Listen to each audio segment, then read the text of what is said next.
Muhammad's the key. When you understand him, you understand Islam. Muhammad was a religious leader for 12 years and only made 100 converts. Then Muhammad was chased out, and he went to Medina, a Jewish city. And the Jews reject him. He goes into the pagan neighborhoods and sort of acts like a community organizer and gets a following, and then goes back to the Jews, and they make a treaty with Muhammad. He becomes a political leader. And then his followers in Mecca get chased out too, and Muhammad permits them to rob the caravans headed to Mecca in retaliation for them being chased out. And he had 300 warriors, and he defeated the Meccans at the Battle of Badra, and he became a military leader. And Muhammad fought in 66 battles and raids in the next 8 years before he dies. He even used the catapult when he attacked the city of Al-Taif. And when he was told the catapult was killing women and children, Muhammad's response was, "They are among them." And so since he's the perfect Muslim, Muslims that want to imitate him religiously and politically and militarily.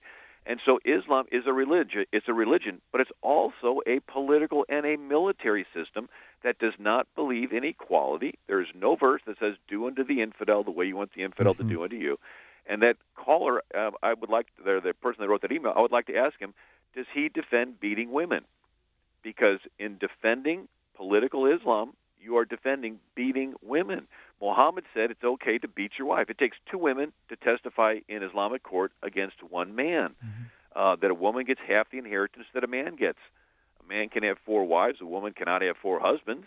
And so we see that when Oklahoma passes a law to outlaw this Sharia law, and the American Bar Association comes out in favor of defending Sharia law. So we have to understand that this is a political military system that is spreading, and it's taking over governments across the world. Now, one thing I think is very important, I mentioned those 2 cities Muhammad lived in, Mecca and Medina. The Muslim Brotherhood was started in 1928. Again, in Egypt against the British. In Egypt against the British, and their leaders in the last generation had been quoting from the Meccan verses, the city where Muhammad was just a religious leader. And the message they were sending to their Muslim Brotherhood people was, be religious, go into these countries, take advantage of their freedom of religion, and infiltrate and get into positions of influence and authority and so forth. Just in January of 2011, the Muslim Brotherhood got a new leader who began to quote from the Medina verses and began to send the signals to Muslims that it's time to move into Muhammad's Medina phase when he became a political and a military leader. This was January 2011. So what happened with Muslim Brotherhood people that have been in all these different countries?